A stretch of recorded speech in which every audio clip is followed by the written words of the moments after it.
Sir जानना चाहेंगे। और सबसे बड़ी विशेषता सर, एक बात और कहना चाहूँगी कि आप के पास मिलने के लिए कभी किसी कार्यकर्ता को और जनता को अपॉइंटमेंट नहीं लेना पड़ता। आपकी सरलता इतनी ज़्यादा सरल सौम्य है, ये एक विशेष बात है जनप्रतिनिधि होने के नाते। आपका धन्यवाद, आभार। मुझे लगा ये दीदी बहुत देर तक नहीं रुकेंगी, इसलिए मैं खड़ा हो जाता हूँ। बोले भारत माता की, भारत माता की। रक्षाबंधन के इस भव्य और गरिमामयी समारोह में मंच पर हम सब के बीच में उपस्थित उत्तराखंड के यशस्वी और सम्माननीय मुख्यमंत्री, मेरे छोटे भाई श्री पुष्कर सिंह धामी जी, मंच पर उपस्थित उत्तराखंड सरकार के सम्माननीय मंत्री और मसूरी के यशस्वी विधायक आदरणीय श्री गणेश जोशी जी, मंच पर उपस्थित आदरणीय मेयर साहब, आदरणीय जिलाध्यक्ष जी, हम सब की भाभी आदरणीय निर्मला जोशी जी, मंच पर उपस्थित युवा मोर्चा की राष्ट्रीय उपाध्यक्ष आदरणीय नेहा दीदी, माननीय महामंत्री राणा जी, दोनों मंडल अध्यक्ष, मंच पर उपस्थित, मंच के सामने उपस्थित सभी सम्मानित जनप्रतिनिधिगण, पार्टी के दायित्ववान कार्यकर्ता, भगवा का वेश धारण करके इस धर्म की ध्वजा को अक्षुण्ण रखने के लिए अपना जीवन समर्पित करने वाले टपकेश्वर मंदिर के सम्माननीय महंत जी, कार्यक्रम में उपस्थित गणेश जोशी जी की इतनी सारी बहनें। मुझे भगवान ने 6 बहनें दी। मेरे परिवार में, मेरे दादा के परिवार में मेरी 6 बहनें, मैं 6 बहनों का इकलौता भाई, और मुझे बचपन से लेकर के अब तक मेरी बहनों का असीम स्नेह और प्यार मिला। लेकिन आज मुझे यहां आकर के गणेश जी आपसे थोड़ी थोड़ी ईर्ष्या हो रही है। मुझे तो 6 मिली और आपको मुझे लगता है कि 26,000 मिल गई। जब गणेश जोशी जी पहली बार मुझे निमंत्रित करने के लिए आए थे, आज से 3 साल पहले, और इस कार्यक्रम के बारे में इन्होंने चर्चा की थी, और जब इन्होंने मुझे कहा था, मेरा गणेश जी से परिचय था, मैं ये मानता था कि ये फौजी आदमी है, संजीदा नेता हैं, बहुत अच्छी बात करते हैं, जो वास्तविकता होती है वही कहते हैं। जब इन्होंने मुझे कहा कि मेरे रक्षाबंधन उत्सव में 20,000 बहनें आती हैं और 20,000 बहनें आकर के मुझे राखी बांधती हैं, मैंने मन में सोचा कि मैं मानता तो ठीक ठाक आदमी था, ये तो कुछ मानने लगता है कि बंडल मार रहे हैं। मुझे एकाएक भरोसा नहीं हुआ था कि 20,000 बहनें किसी व्यक्ति को इस तरह से राखी बांधने के लिए अपना प्रेम, और प्रेम के साथ में, प्रेम प्रदर्शन के साथ में अपनी रक्षा का संकल्प लेने के लिए, रक्षा सूत्र बांधने के लिए एक साथ किसी व्यक्ति के साथ लिए एक दिन एकत्रित आती होंगी। मैंने सहज रूप से इस बात पर विश्वास नहीं किया। लेकिन जब 2023 के कार्यक्रम में राजस्थान के चुनाव के चलते हुए एकाएक मेरा कार्यक्रम परिवर्तित हुआ, मैं कार्यक्रम में नहीं आ पाया, और उसके बाद में जब मैंने मीडिया में, सोशल मीडिया में अपने सूत्रों से कार्यक्रम के बारे में जानकारी एकत्र की, तो मुझे लगा ये गणेश जोशी जी जो बात कहते हैं वो बात तो सही है, इसमें कुछ गड़बड़ तो नहीं। और इसी के चलते अब की बार मुझे आप सब के बीच में आने का सौभाग्यपूर्ण अवसर मिला। मैं इस विहंगम दृश्य, जो आज इतनी सारी बहनों की उपस्थिति में रक्षाबंधन उत्सव मनाया जा रहा है, मैं देख करके अभिभूत हृदय से गणेश जोशी जी को इस कार्यक्रम के लिए बहुत सारी बधाई देना चाहता हूं, इनका अभिनंदन करना चाहता हूं। ये बहुत बड़े विश्वास का प्रतीक ऐसा कार्यक्रम हो सकता है। मुझे जैसा मेरा परिचय कराते हुए कहा जा रहा था, मुझे लंबे समय तक जीवन में सीमावर्ती क्षेत्र पर बॉर्डर पे काम करने का अनुभव मिला। जब हम बॉर्डर पे काम कर रहे थे, राजस्थान का जो पश्चिमी राजस्थान का पाकिस्तान से लगता हुआ सीमावर्ती क्षेत्र है, 90 के दशक में उस बॉर्डर पर फेंसिंग नहीं थी, कई तरह की चुनौतियां थी, पोस्ट के बीच में दूरियां हुआ करती थी। और क्योंकि उत्तराखंड के लोग यहां सीमावर्ती क्षेत्र में जिस तरह से दूरस्थ पहाड़ियों पर चौकियां, आप आसानी से समझ सकते हैं मेरे विषय को, कि हमारे फौज का सिपाही जो बॉर्डर पर खड़ा रहता है, हमारे सेंट्रल आर्म पुलिस फोर्स के सैनिक जो हमारी सीमा की चौकियों पर खड़े रहते हैं, वो कितनी कठिन परिस्थितियों में देश के सीमाओं की सुरक्षा करने के लिए काम करते हैं। यहां उत्तराखंड के पहाड़ों पर जहां कहीं -20-30 डिग्री टेम्परेचर होता होगा, बर्फीले तूफान होते होंगे, बर्फीली आंधियां होती होंगी, वहां से लेकर के मैं राजस्थान के जिस हिस्से से आता हूं, आपके यहां माइनस में टेम्परेचर होता है और मेरे यहां +50 डिग्री टेम्परेचर गर्मी में होता है। आंधी ऐसी होती है कि जब वो चलती है तो 5-6 फुट भी दूर कुछ दिखाई नहीं देता, क्योंकि चारों तरफ धूल उड़ती है, मिट्टी उड़ती है। उस कठिन परिस्थिति में, गर्मी में और सर्दी में, माइनस टेम्परेचर में, वहां सिपाही जो सीमा पर खड़ा रहता है, हमने एक कार्यक्रम शुरू किया था मुख्यमंत्री, और कार्यक्रम था कि हम सीमावर्ती क्षेत्र पर काम करने वाले सिपाहियों के लिए राखियों को बनवा करके, और वह राखी भी हम बाजार से नहीं खरीदते, विद्यालयों में जाकर के अपने अनाम सैनिक बंधु के लिए आप एक राखी बनाएं। ऐसी बहनों को गर्ल्स स्कूल में जाकर के उनसे आग्रह करते थे, और वो हजारों की संख्या में राखी, और उस राखी के साथ में जिस बंधु को, जिस सैनिक को ये राखी बांधी जाएगी, उसके लिए एक संदेश आप अपनी तरफ से उस अपने भाई को, सैनिक भाई को एक संदेश लिखें। वो संदेश लेकर के हम योजनाबद्ध तरीके से हमारे कार्यकर्ता राजस्थान की उस 1000 किलोमीटर की सीमा पर हर बूथ, हर पोस्ट पर जाकर के और सैनिकों को राखी बांधते थे, ताकि उनको त्योहार के समय में अपनी सूनी कलाई देख करके अपनी बहन का साथ न होने का दुख उनको न सताए। और जब हम देखते थे वो चिट्ठी, जब वो पढ़ते थे, जिस बहन ने अपने अनाम भाई के लिए, जिसको वो जानती नहीं है, उसके लिए जो वो चिट्ठी लिखी हुई पढ़ते थे, मैंने देखा है, मुझे लगभग 20-22 साल तक लगातार हर राखी पर इस तरह सीमावर्ती क्षेत्र पर जाने का अनुभव मिला, सौभाग्य मिला। उस चिट्ठी को पढ़ करके सैकड़ों सैनिक जो हैं वो बच्चों की तरह जार जार रोते थे उसको याद करके, और उसके बाद में उनमें से कई सारे सैनिकों के जीवन पर्यंत रिश्ते उसके चलते हुए बन जाते। लेकिन आज यहां का दृश्य देख करके मुझे निश्चित रूप से अत्यंत प्रसन्नता भी होती है, और जैसा सौभाग्य आदरणीय गणेश जोशी जी को मिला है, इन्होंने जो अर्जित किया है, जो सृजित किया है, इसको देख करके मुझे इनकी प्रशंसा करने का के शब्द मेरे जो हैं वो कम पड़ने लग जाते। तो हमारा भारत देश ये संस्कृति का धानी देश है, ये उत्सवों का, ये पर्वों का, ये त्योहारों का देश है। हमारे ऋषियों ने, मनीषियों ने जीवन के हर पक्ष, जीवन के हर रिश्ते, उन सब के साथ में, उन सब के निमित्त कहीं ना कहीं प्रकृति और पर्यावरण के हर घटक के साथ हमारा साहचर्य संबंध बने, उसके लिए कहीं ना कहीं किसी व्रत की, त्योहार की, किसी पर्व की, उत्सव की संकल्पना की। और इस उत्सव और त्योहारों की संकल्पना की जो बड़ी माला है, उसमें जो सबसे चमकता हुआ हीरा इस देश के त्योहारों में है, मैं जिम्मेदारी के साथ में कहता हूं, बहनों का भाई होने के नाते, कि वो रक्षाबंधन का उत्सव। ये रक्षाबंधन आदिकाल से जिसकी कल्पना भारत में की गई, यह आज कालांतर में सिमटते सिमटते आप भाई बहन के त्योहार के रूप में हो गया। बड़ा याद करिए, दानवेंद्रो बलिर राजा, दानवेंद्रो बलिर राजा, जो श्लोक लिखा गया,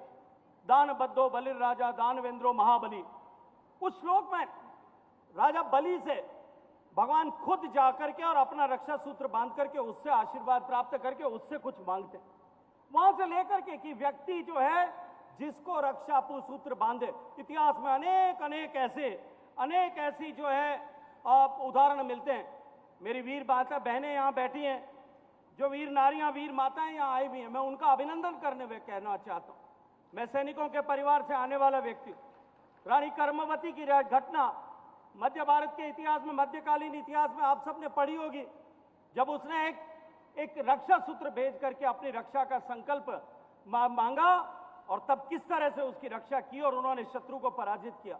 ऐसी अनेक अनेक गाथाएं हमारे इतिहास में दर्ज। भारत के इतिहास में ढूंढने जाएं, अनेक बहनों ने जब रक्षा का सूत्र, संकल्प सूत्र बांधा होगा, या बहन ने जब अपनी रक्षा, अपने सम्मान की, अपने स्वाभिमान की रक्षा के लिए कहीं याचना की होगी, अनेक लोगों ने अपनी पीढ़ियां कुर्बान कर दी। लेकिन भारत में इस तरह के त्योहारों की जो संकल्पना थी वो धीरे धीरे कालांतर में पारिवारिक उत्सव के रूप में केवल परिवार की बहन औपचारिक रूप से अपने भाई को राखी बांधे यहां तक सिमट गया था। लेकिन आज उस पारिवारिक उत्सव को एक बार फिर सामाजिक उत्सव के रूप में जिस तरह से गणेश जोशी जी ने विस्तार दिया है, मैं उसके लिए भी एक बार फिर गणेश जोशी जी का बहुत सारा अभिनंदन करना चाहता हूं। मेरी बहनें यहां बैठी हैं, ये सब जानती हैं कि रक्षा केवल एक, रक्षा सूत्र केवल एक धागा मात्र नहीं होता, वो रक्षा का, प्रेम का, संकल्प का, उसका प्रतीक। और ये पर्व हमें बताता है ये समाज में हर नारी की रक्षा करना, उसकी गरिमा की रक्षा करना, वो केवल परिवार का या मां जन्म में सहोदर भाई का केवल कर्तव्य नहीं है, पूरे समाज का कर्तव्य है, देश के हर एक नागरिक का कर्तव्य। और तभी जैसा आदरणीय मुख्यमंत्री जी ने अभी कहा, माननीय प्रधानमंत्री जी के नेतृत्व में देश की नारियों का सम्मान बढ़े, उनका स्वाभिमान जागृत हो, उसको लेकर के अनेक योजनाएं प्रारंभ की गई। 2014 से लेकर के जब यात्रा माननीय प्रधानमंत्री जी के नेतृत्व में प्रारंभ हुई, आप सब देखिए कि प्रधानमंत्री बनने से पहले जब उन्होंने संकल्प देश के लोगों के सामने संसदीय दल का नेता चुने जाने के समय किया था, उन्होंने कहा था कि मेरी सरकार गांव, गरीब, किसान, पीड़ित, महिला, शोषित और वंचित इन सब के लिए समर्पित होकर के काम करेगी। आज गरीब कल्याण की जितनी योजनाएं माननीय मुख्यमंत्री जी ने चर्चा की, मैं ज्यादा विस्तार नहीं देना चाहता। गरीब को घर मिले, गरीब के घर में बिजली पहुंचे, गरीब के घर में शौचालय बन पहुंचे, गरीब के घर तक पीने का पानी पहुंचे, हर मां को जो है वो बैंक के खाते के साथ में कनेक्ट किया जाए, गैस का चूल्हा उसके घर तक पहुंचे। इन सब योजनाओं के मूल में यदि किसी एक वर्ग के कल्याण का मंत्र था तो वो था महिलाओं के जीवन में परिवर्तन लाने के, ताकि वो इन मूलभूत आवश्यकताओं के अभिशाप से मुक्ति पाकर के देश के निर्माण में अपना योगदान कर सकें। इस संकल्प के साथ में इन योजनाओं का सूत्रपात किया गया। योजनाएं इस देश में पहले भी बनती थी, लेकिन इन योजनाओं को केवल भाई भतीजावाद के चलते कुछ लोगों तक, अपने वोटों के वोट बैंक को सुनिश्चित करने के लिए कुछ लोगों तक उस योजनाओं का विस्तार होता था। लेकिन देश के प्रधानमंत्री ने यह संकल्प किया कि विकास की योजनाओं में हम किसी तरह की कोई बंधन नहीं होगा, 100% सैचुरेशन, 100% लोगों तक लाभ पहुंचे, इस संकल्पना के साथ में काम करेंगे। आज हम देख रहे हैं कि देश के हर घर तक हर गरीब को घर मिला है, हर गरीब के घर में बिजली पहुंची है, हर घर तक शौचालय बना है। कल्पना करके देखिए, जब देश आजाद हुआ तब से लेकर के 2014 तक, मुझे याद आता है माननीय मुख्यमंत्री जी जब 2014 में एक सांसद के नाते मुझे माननीय प्रधानमंत्री जी ने यूनाइटेड नेशंस में एक बैठक में भेजा, तब सस्टेनेबल डेवलपमेंट गोल जो है, सतत विकास के लक्ष्य तय हो रहे, मिलेनियम डेवलपमेंट गोल समाप्त हो चुके थे, नए लक्ष्य तय किए जा रहे थे। सैनिटेशन और पानी, इन दोनों विषयों पर जब वहां चर्चा हो रही थी, उस चर्चा में भाग लेने के लिए भारत का प्रतिनिधि बना करके मुझे भेजा। मैं पहली बार, मुझे सौभाग्य मिला था कि मैं संयुक्त राष्ट्र संघ के कार्यक्रम में उपस्थित हो सकूं और भारत का प्रतिनिधित्व कर सकूं। मुझे अत्यंत गर्व की अनुभूति हो रही जब मैं वहां जाकर के संयुक्त राष्ट्र संघ के उस हॉल में बैठा, भारत का झंडा लगा था, सम्मान के उसके पीछे साथ में भारत के नाम लिखा, उसके पीछे जाकर के जब मैं बैठा, मुझे अत्यंत गर्व की अनुभूति हो रही। लेकिन जब भाषण प्रारंभ हुआ, यूनाइटेड नेशंस के सेक्रेटरी जनरल ने जब भाषण देना प्रारंभ किया और उन्होंने कहा कि दुनिया में 100 करोड़ लोग ऐसे हैं जो खुले में शौच के लिए अभिशप्त, और उससे आगे उन्होंने कहा उसमें से 60 करोड़ लोग केवल भारत में, और उनके बाद आने वाले हर व्यक्ति ने जब भारत की तरफ चिन्हित करके ये कहा, मुझे बहुत ग्लानि हो रही थी, मुझे बहुत दुख हो रहा था कि आजादी के 67 साल बीत गए, हम देश की 62% आबादी को सामान्य शौचालय की सुविधा नहीं दे पाए। और तब मेरे मन में उस ग्लानि के साथ में जब मैं लौटा,